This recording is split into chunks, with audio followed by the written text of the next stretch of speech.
Recording in progress. Voice එක පැහැදිලිව හෙනවද දන්නේ මයික් එකේ පොඩි කේස් එකක්. අපි 37 නේද? 37 වෙනි ගානට ඊටත් පොඩක් වෙනස් ගන්න. මේ සාමාන්‍යයෙන් අහන සමගාමී සමීකරණ ගණන් වයිත් නෙමෙයි. බලමු හදන්න පුළුවන්ද කියලා. පොත් ප්‍රදර්ශනයක තිබූ ගණිතය පොතක හා විද්‍යා පොතක ලකුණු කළ මිලේ එකතුව 1425ක්. අපි ගණිතය පොතේ මිලෙන් කියලා ගමු විද්‍යාව සිම්පල් එක ගමු. විද්‍යා පොතක ගමස් කියලා. ගණිත පොතක හා විද්‍යා පොතක ලකුණු කළ මිලේ එකතුව 1425. ඒ කියන්නේ m ධන x 1420. විද්‍යාව පොත සඳහා 10ක වට්ටමක් ලැබුණු විට ගණිතය පොතේ ලකුණු කළ මිලට සමාන වේ.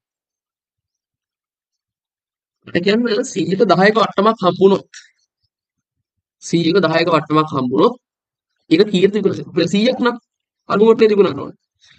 කාටද? විද්‍යා පොතේ. විද්‍යා පොතේ මිලෙන් 90ක් බැලුවොත් අපි 10ක් 90ක් කියන එක විකුණන මිල 90නේ දැන් 10ක් කියලා කියන්නේ වට්ටමනේ එන්නේ. ඇත්තට මේක විකුණන්නේ අපිට විකුණන මිල හොයාගන්න 90න් ගුණ කරලා.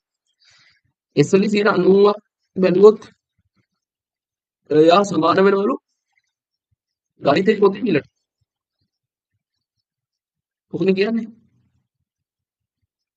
දැන් කියනවා ගණිතේ පොතත් විද්‍යා පොතත් ලකුණු කළ මිල හොයන්න කියලා. දැන් මෙතන බිඳුවර බිඳුව කපලා යනවා.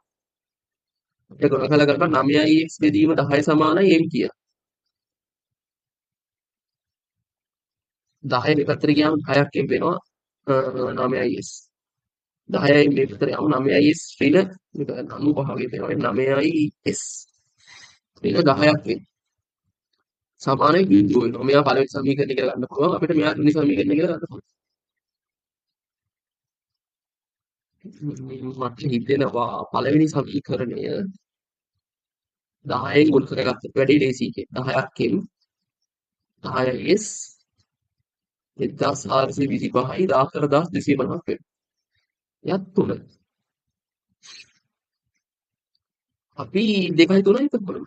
2 දර 3. 10යි 10is 9is එකතු කරද්දී අර වටන දාන කතා නෑ. 1450 එකතු කරගෙන 14250 තමයි. 14250. එතන 2000ක් 2000ක් එකතු කරලා ගිහින් මේ දෙක එකතු කරලා 19ix වෙනවා. දෙපැත්තම 19න් බෙදෙනවා. මුලින්ම මට කියන්නේ ස්ලොට් එකේ කීයද කියලා?